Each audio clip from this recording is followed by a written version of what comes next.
You seem fixated on the beautiful woman in the striking little black dress, flirting with that very handsome and polished-looking young man by the fireplace. She always looks good, but tonight she looks like a perfect blend of goddess and sensuality. She bought the black Dolce & Gabbana satin bustier cocktail dress just for this occasion, along with the Manolo Blahnik navy satin 90mm pumps adorning her feet, making her almost 6 feet tall. Her Victoria's Secret lingerie and stocking set, and Tiffany glittering diamond earrings, completed her look. It took her over 3 hours and several $1,000s to achieve this perfection. That's my wife, Jill.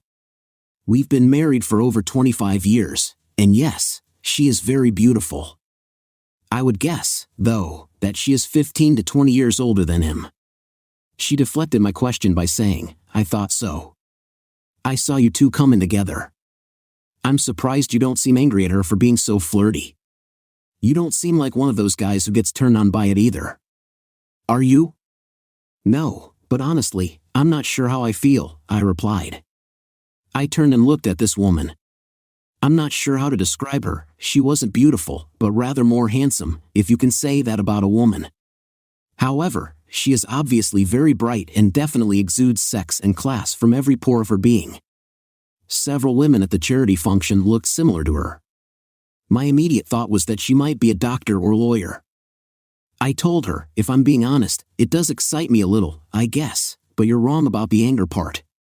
Right now, anger is at the top of my list, but I'm also slightly jealous and frightened too. As you can see, my emotions are all over the place. It's like all of them are taking little jabs at me simultaneously, and I can't process them effectively. It's very disconcerting, to say the least. It's been going on now for about 20 minutes. I'm trying to decide whether or not I should go over there and break it up. I turned back to stare at my wife and the gentleman, who now had his arm around her hip and was gently caressing the small of her back. She seemed not to notice and was obviously enthralled with whatever he was whispering in her ear.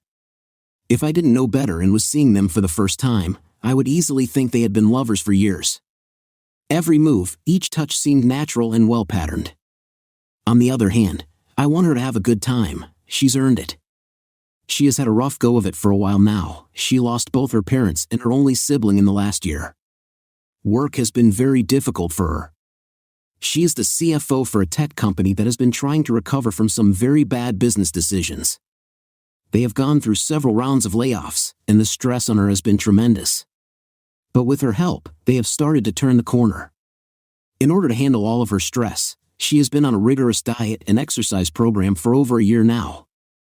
You seem very proud of her, the woman observed. I sighed gently and turned back to this curious woman. I am. It hasn't been easy for her. Tonight is sort of a coming out of the darkness party for her. He was fondling the silver heart-shaped pendant hanging from my wife's neck. It was the only item, including her matching lingerie, that wasn't specifically purchased for this evening. It was a locket with our pictures inside that I gave her on our first anniversary, all those many years ago. It wasn't much, but we didn't have much then.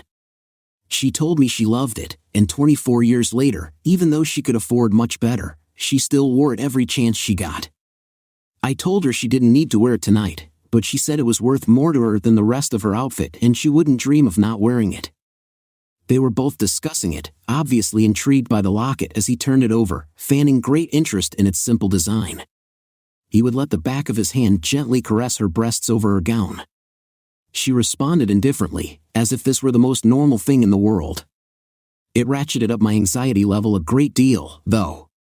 While continuing to gaze at the two lovers, I asked the woman politely, I'm sorry, I didn't get your name. When I received no immediate response, I pivoted to look at her and saw that she was so mesmerized by what was occurring between the man and my wife that she apparently hadn't heard me. I took a moment to glance around the great room. It seemed no one but this woman, and I had taken any notice of the couple that was the center of our attention. I quietly inquired about her name again as I leaned in close to her ear. As the party progressed and alcohol continued to flow freely, the noise level had increased considerably.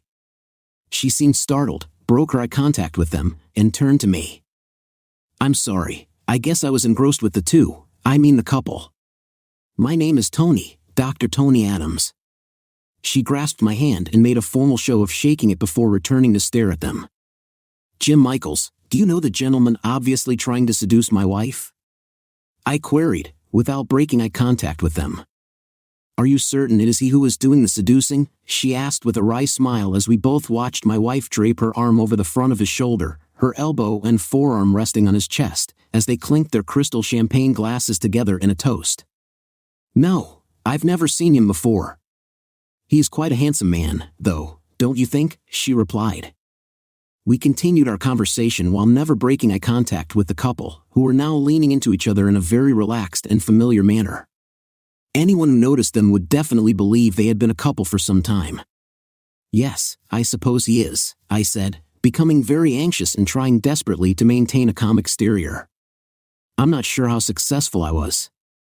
I was trying, in a practiced manner, to speak calmly and in a quiet voice, as was my habit in stressful situations. It was a trait that had served me well in my profession over the years. Most people under increasing stress tend to raise their voices, make threats, or babble incoherent, incomplete, repetitive sentences. I found it advantageous to do the opposite. It tends to embarrass and confuse those in an irrational state. Of course, that was in a business environment, and this was something entirely different. We stood silently side by side, watching them for a few more minutes. There was no way we could turn away, it was too provocative. If it weren't my wife involved, I would find it fairly erotic. I had a thought and sincerely questioned, "Dr. Tony, are you married? What would you do in this situation if you were me?" I doubtlessly said it too quickly for the circumstance and tried to soften my question, but she responded before I could correct myself. "I'm divorced, over 5 years now." "You didn't answer the second part of my question," I pointed out. Now it was her turn to exhale deeply, her breath much heavier than mine. She wistfully responded, "If I'm being honest, I would say 2 things. First, I wish it was me with him instead of her. And secondly, I would tell you to do nothing. It would be pointless. Doing nothing hardly seems the right response here. Those emotions I told you about are starting to get the better of me. The 2 most prevalent are fear and anger. I fear I am losing my wife and I am getting increasingly angry at him. I don't think he has missed the wedding ring on my wife's finger. He can probably feel it on his shoulder right now, never mind see it." At that moment, his hand slid lower on my wife's back, now gently resting at the top of her very shapely bottom as he began to guide her outside to the garden. Without comment, Tony and I discreetly followed, both of us stopping to pick up fresh glasses of fairly decent sparkling wine before heading outside as well. As they passed by the brightly lit doorway into the dark outside, it was evident why she was enamored with him. His tuxedo, probably one of several Emporio Armanis he owned, hung perfectly on a well-toned frame. My tux was rented from J.C. Penney. He was definitely sporting a Rolex. I involuntarily pulled my sleeve over my $59 wristwatch that I bought on Amazon, betting it had the exact same time as the man's Rolex. He was probably 6 feet 2 inches or so, without an ounce of fat anywhere. He had long, wavy sandy-colored hair, like a California surfer dude type, but his face and jawline were tight and rugged. He looked like he had just jumped out of a GQ cover photo.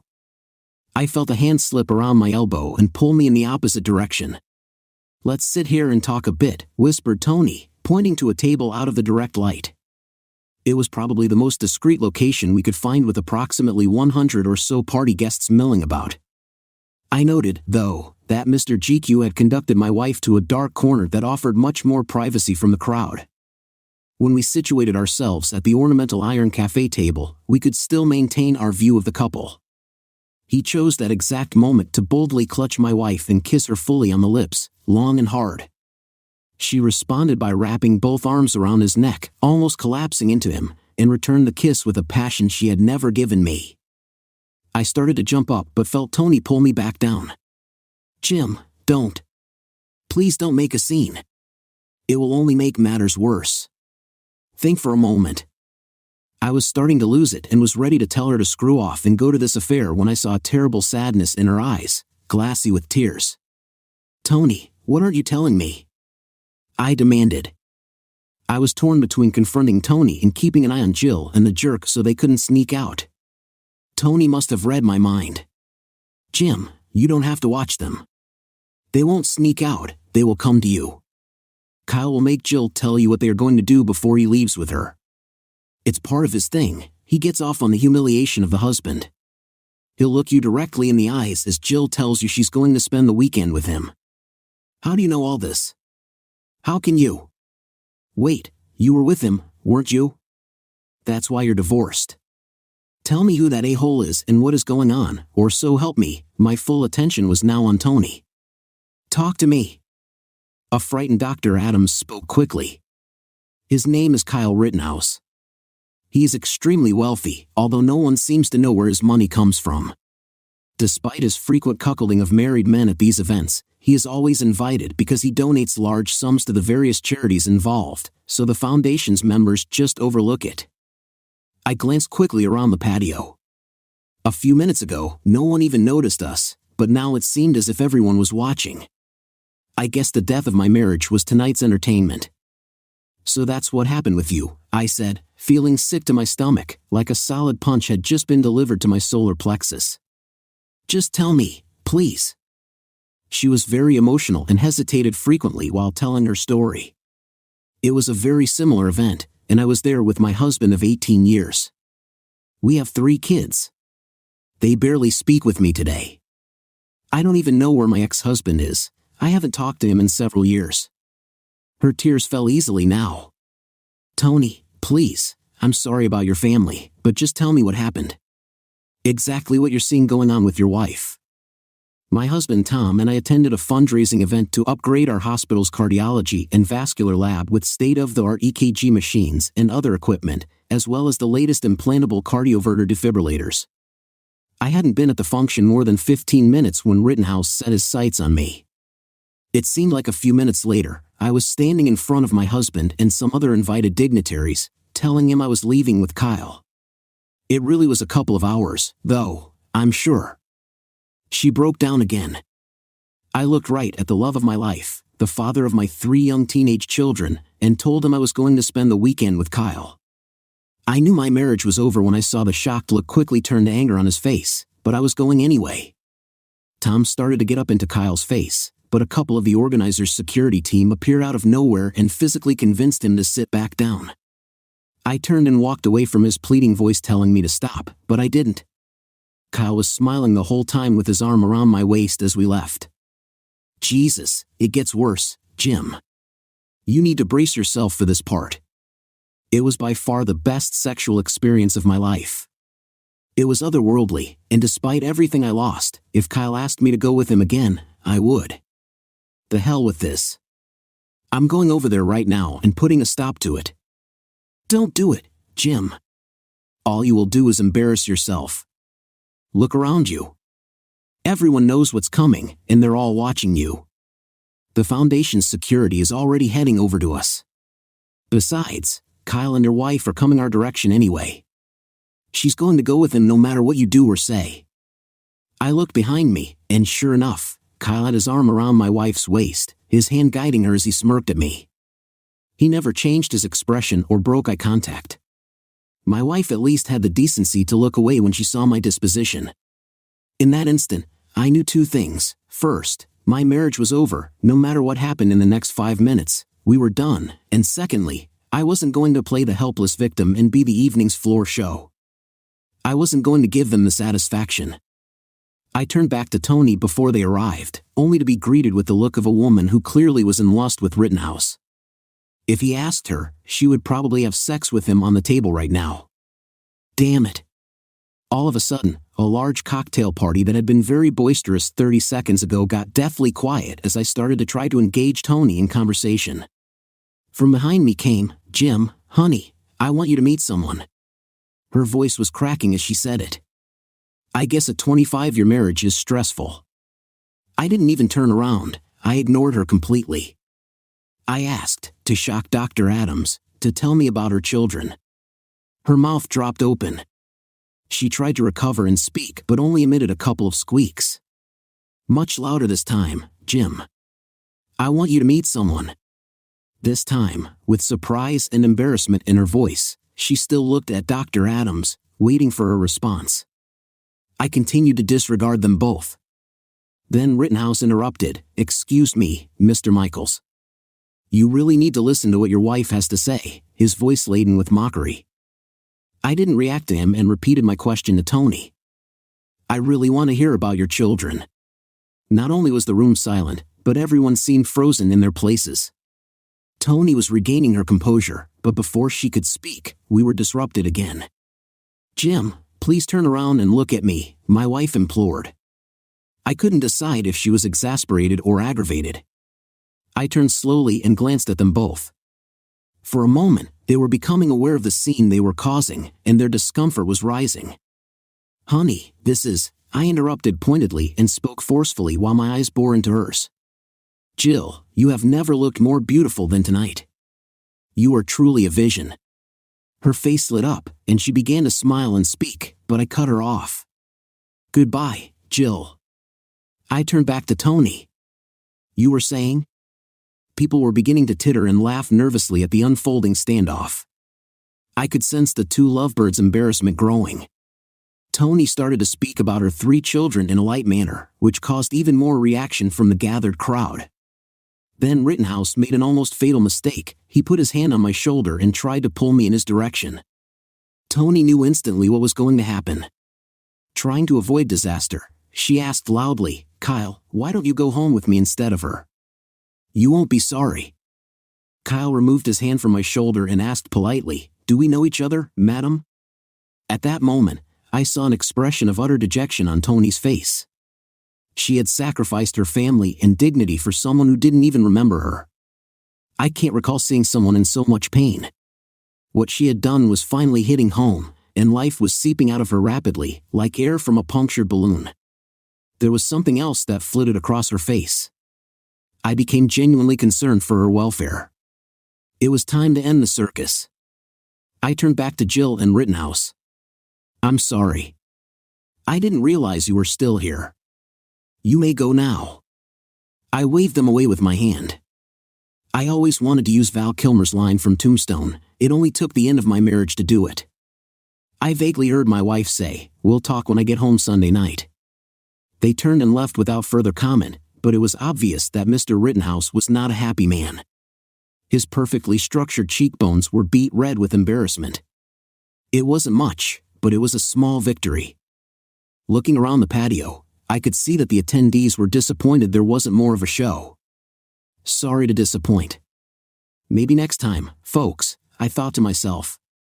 The 2 beefy security guys gave short laughs as they turned and walked away. Tony, having somewhat recovered, offered, "She thinks he will get past this." No, she couldn't possibly. She has to know she just ended our marriage and is going with him anyway. You were right about everything. I felt melancholy.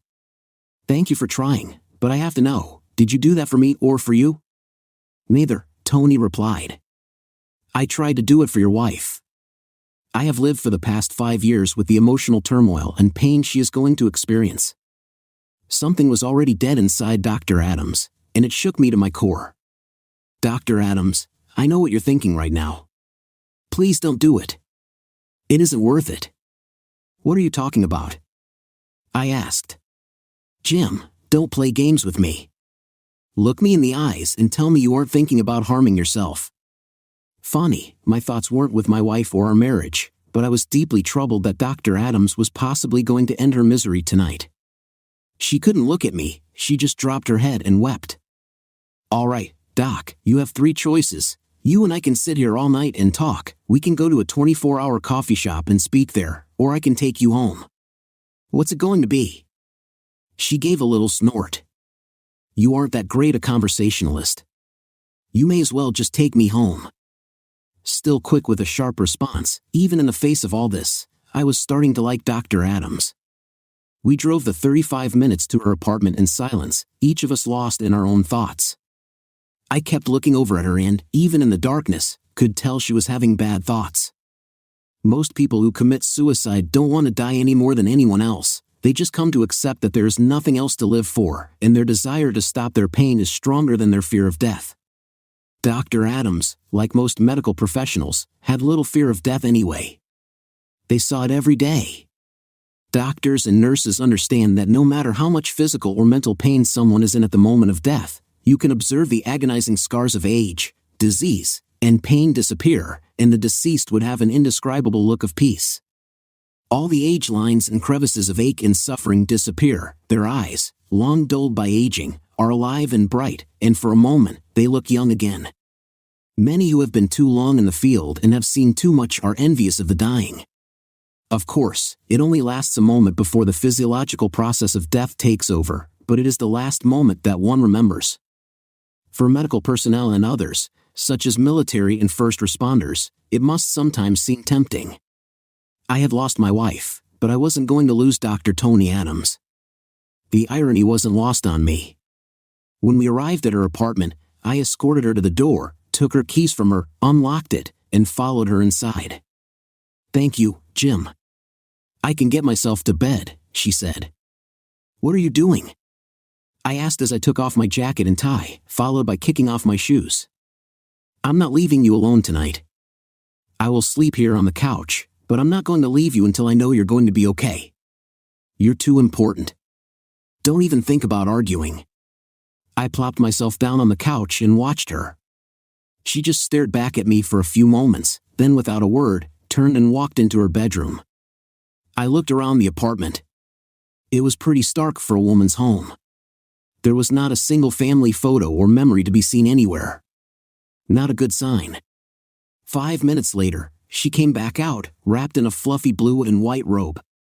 She went to the kitchenette and poured us a couple of glasses from a previously opened bottle of red wine. She came into the living room and sat down on the couch next to me. She once again had tears in her eyes, but they were of a different kind, tears of gratitude. "Okay, Jim, let's talk. Sometimes it doesn't take much more than caring to save someone's life." 5 years later, today was the 5th anniversary of my divorce being finalized, and coincidentally, it was my first grandchild Jonathan's 2nd birthday. Today would be the first time Jill and I had been in the same place at the same time since I filed for divorce. That isn't completely true. We tried to be in the same room once a few months after the final decree, but it didn't go well at all. It was partially my fault. Well, admittedly, it was mostly my fault. I could have taken the high road and been an adult about it, but I was still pretty angry. So when my wife approached me to talk about it in our daughter's graduation reception, I took the low road instead. "Hello, Jim. I've missed you," she said. When I interrupted with, "Hello, Miss Brett. How are you?" she ran crying out of the room. If looks could kill, I would have been dead right then and there. Most of the family members in attendance were shooting daggers at me. I did have to give credit to our kids, though. We raised them right, and they were smart enough not to get in the middle of our separation. But, as they pointed out after the reception fiasco, I acted childishly. They did, however, have the good sense to decide that there would be no further attempts at having the two of us at the same family function. Well, what did they expect?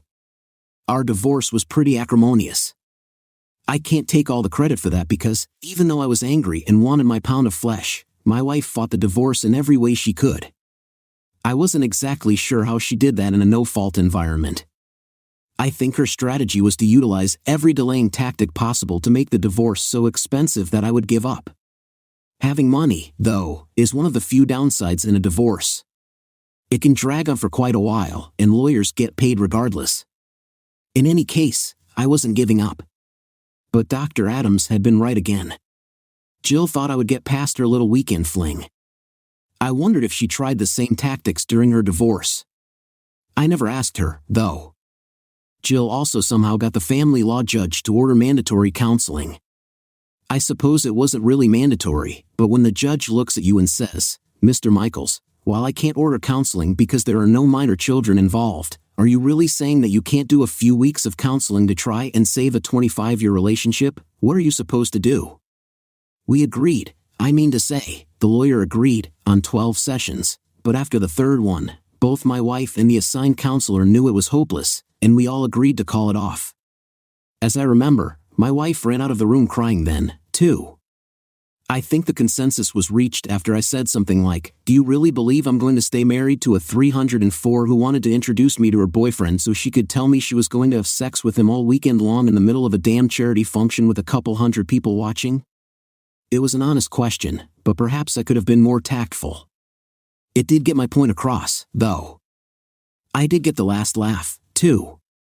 After her counseling gambit, I had my very eager, heavily saddled with tuition debt lawyer amend the divorce petition to include spousal support for me. You see, my wife's total income package was more than twice mine, and after 25 years, I had the right to a portion of it, something about in a manner accustomed to. I didn't really need it, as we were both able to provide for ourselves comfortably enough, but it was the principle of it, right? Although not nearly what I demanded, I did get a nominal amount, mostly because her legal team told her what might happen with her investments, retirement, profit sharing, etc., if we didn't have an agreement in place beforehand. She conceded to the support, and I knew it. Because our finances were always separate, I was happy. The money I put into a savings account for any future grandchildren was just one thing I was happy about. But the thing I was most pleased with was that, as part of the final decree we had agreed to in the settlement, she was supposed to take back her maiden name as her legal name. I wanted to be completely done with her. I know I should have just done a simple split and moved on, but the pain and humiliation from the unmerciful way she destroyed my self-esteem made me feel justified. Now, 5 years later, my anger had abated, and I agreed with my son that his expectation for both his parents to act like adults at our grandchild's birthday party wasn't unreasonable. Plus, he said the entire family was fed up with having to coordinate things so the infantile exes didn't have to see each other. He was being polite because everyone really meant it was just me being infantile. I was always proud of him, and I think a father is most proud of his children when he is confronted with the truth and recognizes that his child is correct and he is wrong. I don't know if the same is true for mothers. So that brings us to today. As I stood in my son's expansive backyard, already filled with entertainment devices that a 2-year-old could not possibly master, it was an exceptionally good family yard. For some reason, it gave me feelings of hope.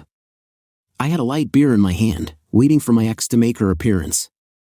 I had gone for a double scotch on the rocks, but my daughter-in-law gave me a look, so I settled for the beer. Given what was to come, it was probably a better choice. Maybe Jill would chicken out, but that was doubtful because she had wanted to talk for years. Interestingly, I didn't feel any of the anxiety and anger I felt in the past when I thought of her. Maybe it was time. As I reveled in the backyard's ambience, I saw her arrive. She still looked beautiful. My heart didn't skip a beat, but I did smile involuntarily. I quickly looked around, embarrassed to see if anyone had noticed my expression. She seemed a little nervous but, nevertheless, made her rounds to the family and spent some time talking to the birthday boy. I couldn't tell if she had seen me yet, but I assumed not, so I just kept to myself, staring at what resembled a jungle gym. The only problem was it looked way too safe for a boy to be interested in playing on it. Nearing the end of my inspection, I was disappointed to conclude that there was not even one single way for a kid to injure themselves on it. I heard her voice, "Hello, Jim. How have you been?" I turned to her. She definitely looked good. I stared at the Manhattan in her hand. It wasn't even in a coupe, but a tall bar glass. They made me get a light beer. As I lifted my bottle into her field of vision, I sighed, "I've been good, Jill." There was a bit of an uncomfortable pause, then for some reason, I blurted out, "You never had your name changed back like you agreed to." Surprisingly, she didn't burst into tears and run out of the party. She merely responded calmly, "So? It's not like you haven't done it before. I didn't have it changed because I still consider you my husband, even if in your eyes and the laws, I'm not." I couldn't help but laugh. She used to make me do that a lot. "Okay, Jill Michaels it is, then. You know, I've been keeping tabs on you," she offered unapologetically. That raised my eyebrows and my hackles. "No, I didn't know that," I snapped at her. She waved me off with a brush of her hand. "Oh, don't worry. It's not anything sub rosa. I met your friend Dr. Adams. We've talked quite a bit the last couple of years or so. Actually, we've developed a bit of a bond. It might be too soon to say we are friends, but I think we are good for each other." I was beginning to believe our meeting today might have been a very poor idea. She noticed my expression.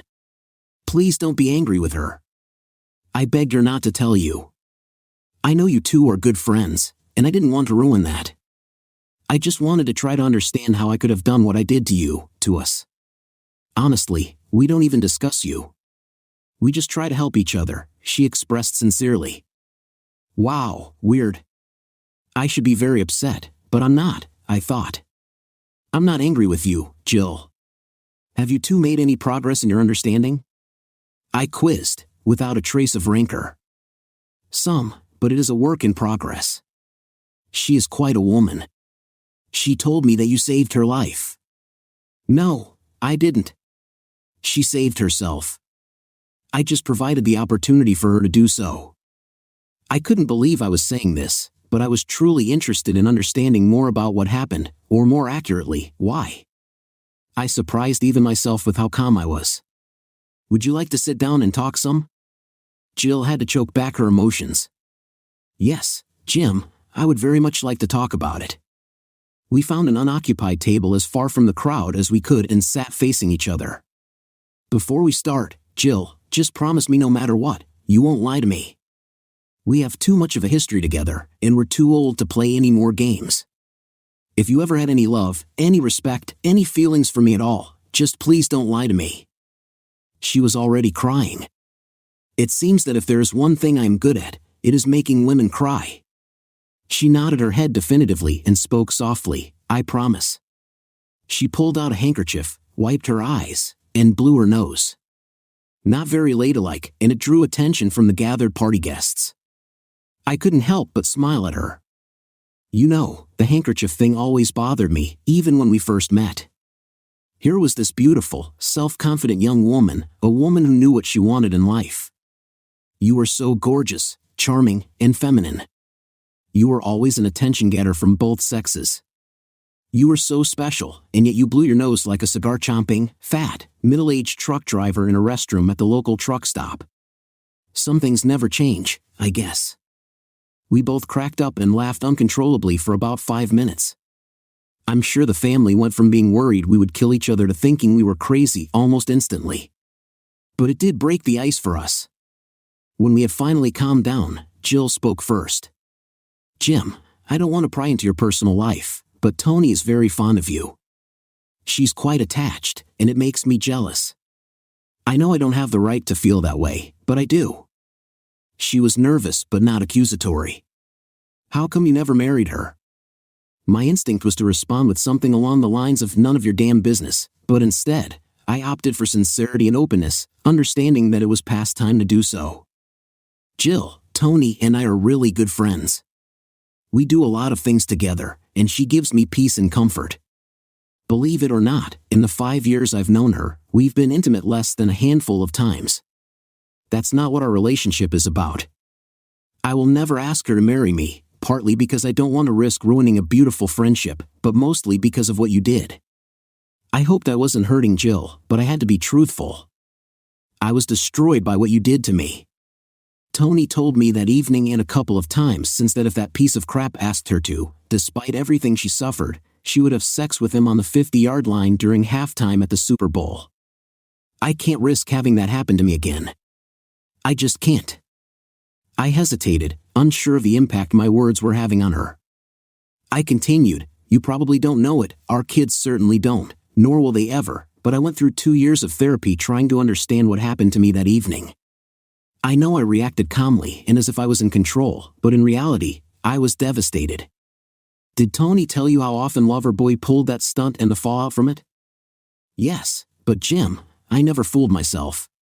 Even while I was standing there with him, fallen under his spell, I understood what the reality was. He didn't get me into his bed by telling me lies about finding his soulmate in me. He never said it was our destiny to be together for the rest of our lives and travel the world in luxury. He simply told me that if I spent the weekend with him, he would promise me the best sex of my life. He told me that when I drew my last breath on earth, our weekend together would be foremost on my mind. That's all. And for some reason, even 5 years of therapy haven't provided me an answer for why I agreed to it. Well, was it the best sex of your life? This was a moment of truth. Jill never even hesitated. There would be no more lies, at least from her. Yes, Jim, it was. I know that hurts you, and I'm terribly sorry, but I won't lie to you ever again. The truth of the matter is, nothing can compare to it. And before you ask, I would like to think that if he came for me again, I would say no, but I couldn't promise that to you. In fact, I spent the next several months, after I knew you were gone and not coming back, looking for the deep, sensual emotion I had discovered that weekend. I'm afraid I did some shameful things. Tony, who did the same, called it the search for the endless orgasm. Thank you for being honest. It does hurt, but I think a lie right now would have hurt more. I have another hard question for you.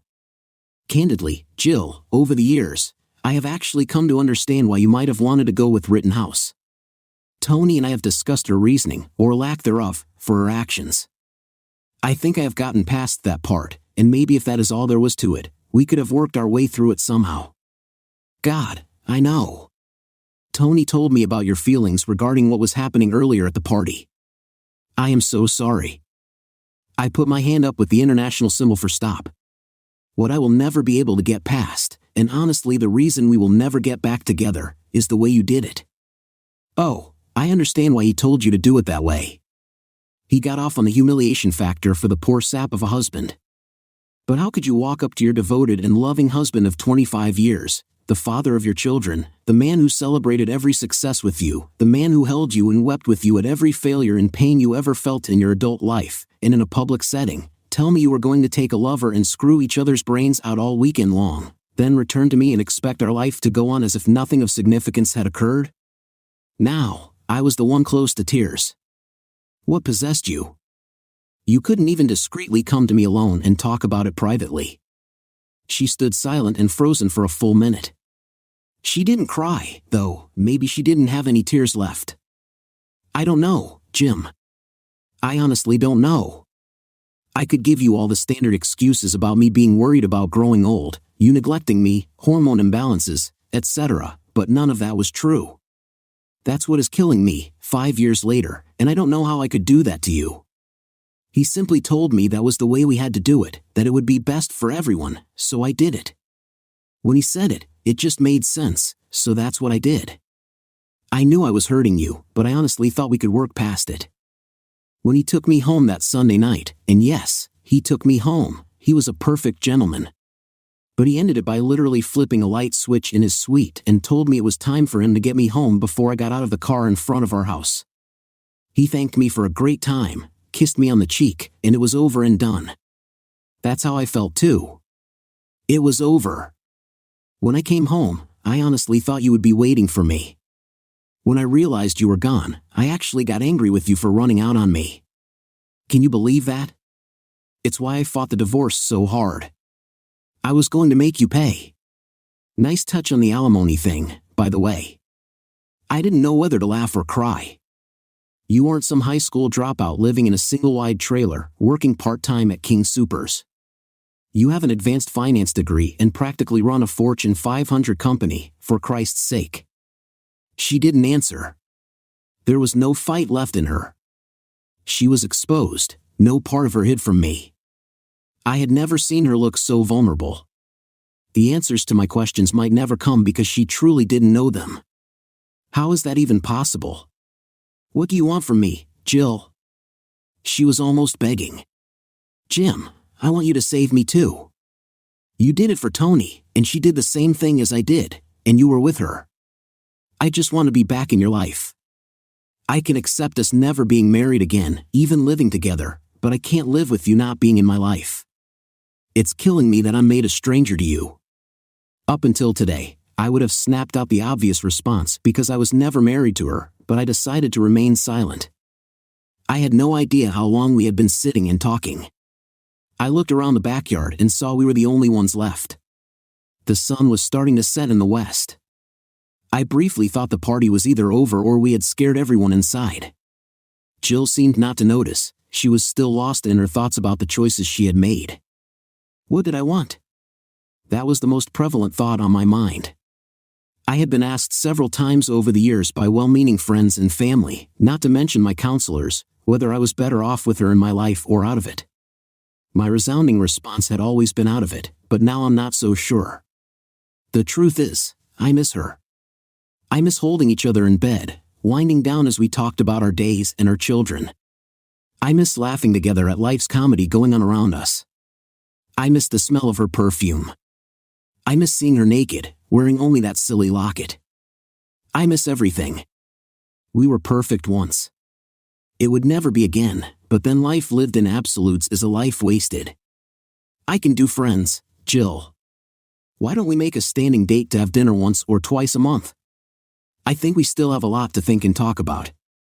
Well, I'll be damned, she said, as some tears finally came. Why did I never go after Rittenhouse? Well, he was partially to be blamed for my actions, but it was my actions that were the real problem here. What happened to him, you may ask? His bodyguard beat him to a pulp when he pulled the same act on him. In fact, he was beaten by both his guards so badly that he may never be able to be with any woman, let alone promise her the famed amazing one-night experience. Story 2. My wife, Vanessa, and I lived in an industrial town. Life here was quiet and peaceful. We had an enchanting daughter, Jenny, who was 4 years old. Our life wasn't easy, but I was content. We lived on the outskirts of town in a small house I had managed to buy at a very favorable price. The previous owner was in a hurry, needing money, and I decided to make the purchase. Over time, I improved the house, expanded it a bit, and beautified the surrounding area. I worked in manufacturing, producing various metal parts and structures. I rose to the position of chief engineer on the line, allowing me to earn more to support my family. My brother, Stephen, lived nearby with his wife, Jessica. They also had a daughter of the same age, Athena. Our children got along well, and Jenny sometimes stayed overnight with my brother and his wife. My wife worked as a salesperson in a bakery. At the time, Vanessa seemed satisfied with her job, both the schedule and the working conditions. But soon, everything changed. Vanessa came home with a firm decision to leave that job. Vanessa, why did you decide to quit so suddenly? I asked. David, I'm tired of this pointless job. I recently met Jeremy, the owner of a dairy factory. He offered me a position as an accountant. His business has expanded, and he needs a new competent employee.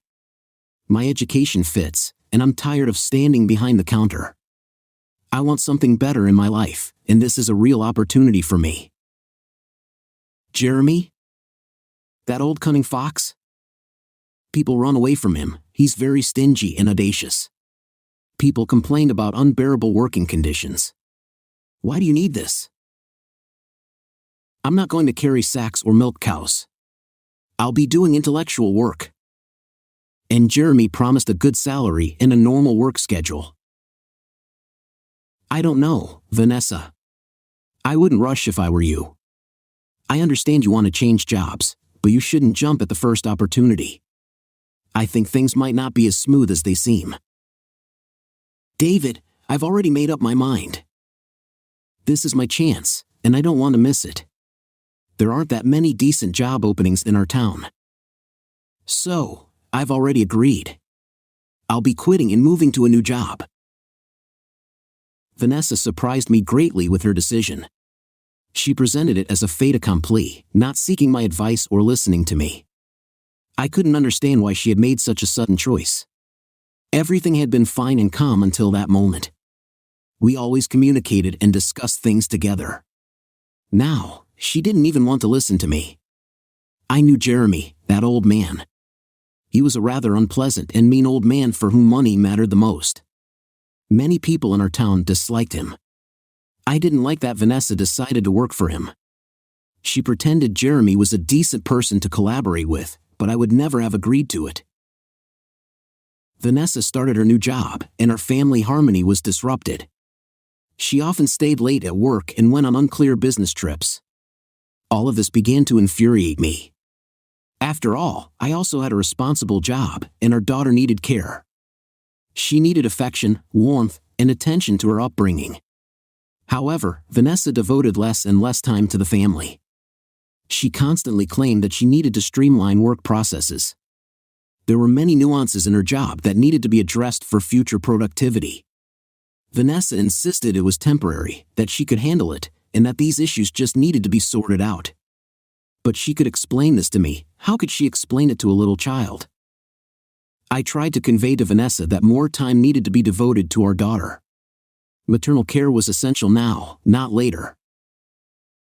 And it wasn't just about weekdays. Vanessa was often busy on weekends, frequently missing family events. I simply couldn't understand what was happening. Vanessa used to be a kind and caring person who spent a lot of time at home. And we weren't in need. I earned well enough. But now, she pushed her family into the background, becoming cold and uncommunicative. All my attempts to talk to her were futile. I couldn't believe what was happening. Vanessa didn't want to listen to me. She had changed so much, and I didn't understand why. Did that old bastard Jeremy influence her? Or perhaps she had found a lover? These thoughts drove me crazy. Intimacy had long been absent between us. I tried to arrange romantic evenings, create an intimate atmosphere, but Vanessa seemed distant the entire time.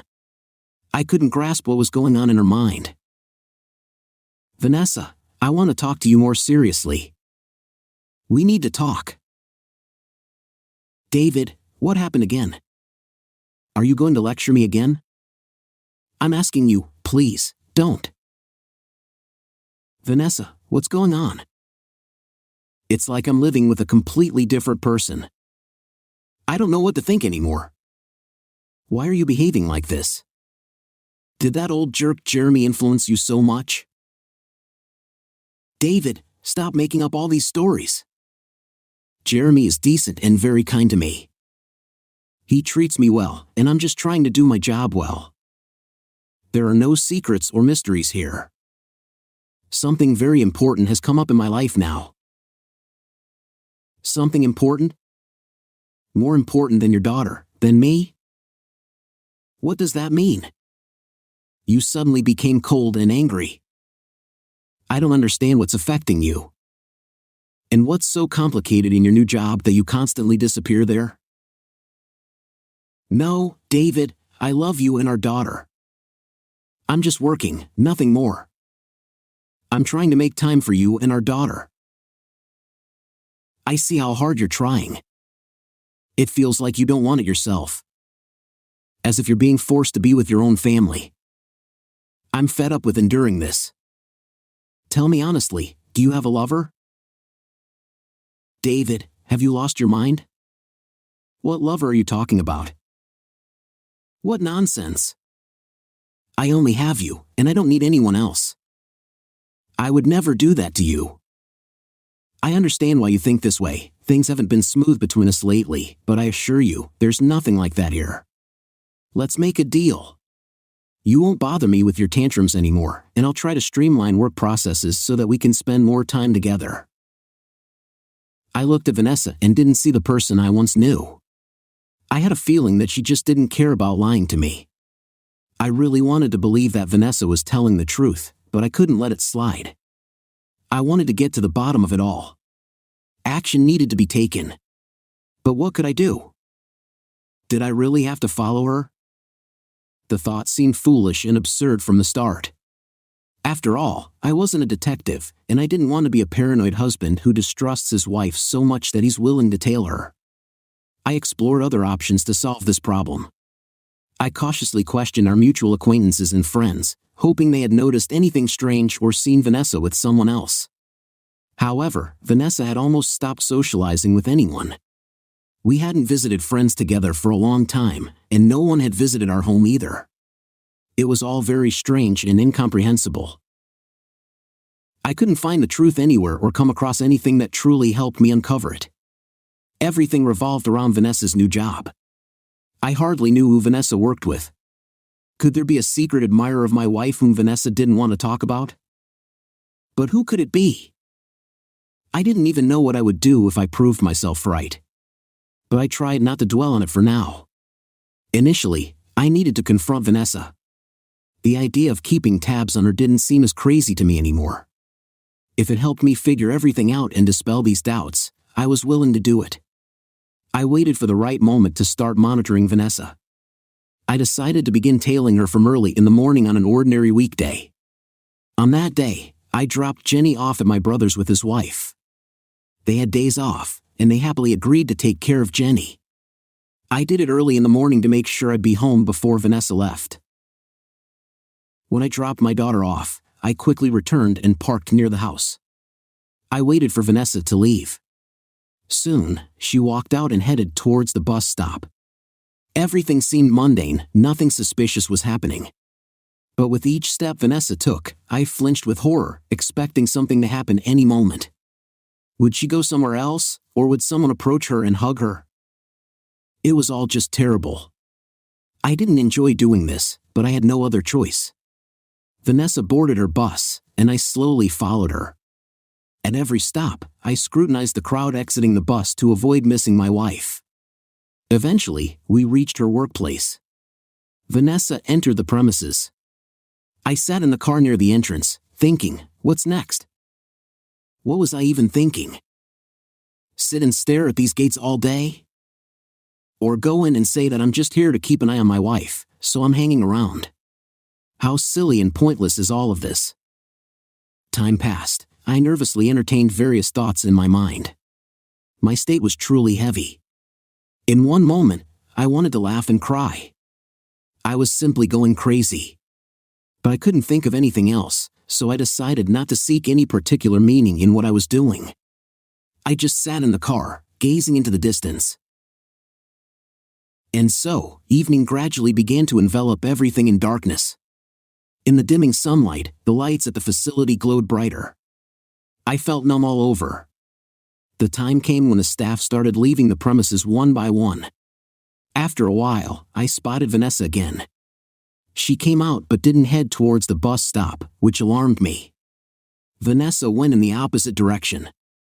In a dark spot under branching trees, the headlights of a parked car suddenly lit up. Vanessa quickly got in, and the car drove off. I followed that car. We entered a residential area with quite affluent houses. We arrived at an unfamiliar house to me. Who could this be? I became even more nervous. The automatic gates opened, and the car drove in. I started breathing more often and deeply, trying to formulate a plan for my next actions in my mind. It was challenging to think of something reasonable. I decided to keep it simple. I definitely wasn't going to sit idly in the car anymore. I got out and began surveying the house and its surroundings from a distance. I circled the fence, and in one place, I noticed a branching tree whose branch had likely recently broken and damaged the fence. Here, I could sneak into the yard unnoticed.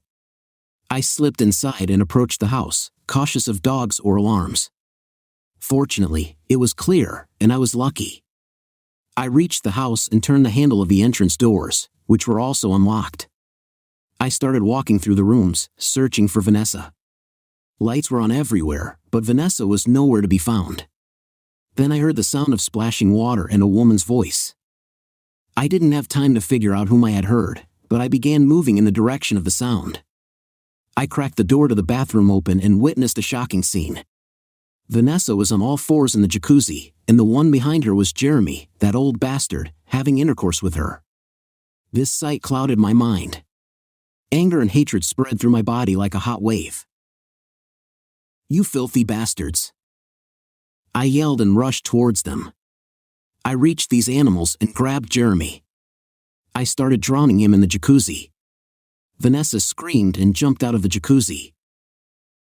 "David? How did you get here?" "David, wait, stop!" Vanessa shouted. I pushed Jeremy away and turned my anger towards Vanessa. I quickly approached her, grabbing her by the hair and staring into her frightened eyes with my enraged gaze. "You shameless creature! Have you completely lost your mind? How could you, you dirty scum?" I could imagine everything, but that you would sleep with this rotten old bastard? "David, please, David, let go, it hurts." "Hurts? Does it hurt, you bitch?" I yelled and pushed her against the wall, releasing her hair. "David, please, Forgive me, forgive me. I made a mistake. I just didn't realize how everything started to change. Shut up, scum. I don't need your excuses. No words will change what you've done.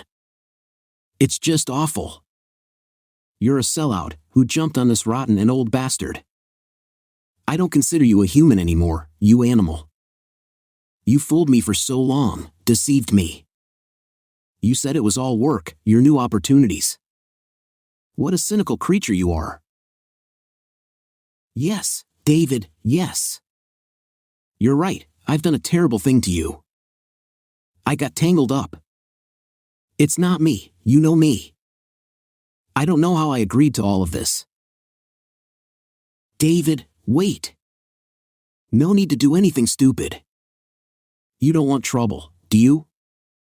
You're a smart man, after all. We can resolve this situation right now. Everyone will be satisfied. I can be very generous. Jeremy interjected, coughing out water. Generous? Are you, bastard, offering me money? Are you out of your mind? I retorted. David, calm down. I'm not only offering you money, but I also promise you that you won't have any problems. You know who I am and what I can do. There's no need to worsen the situation. What? What did you say? Problems? Are you threatening me, you scumbag? To hell with you. First, I did think about leaving, but now, you both will pay. You bastards will beg. And this is the answer to your generous offer. I said and punched Jeremy in the face.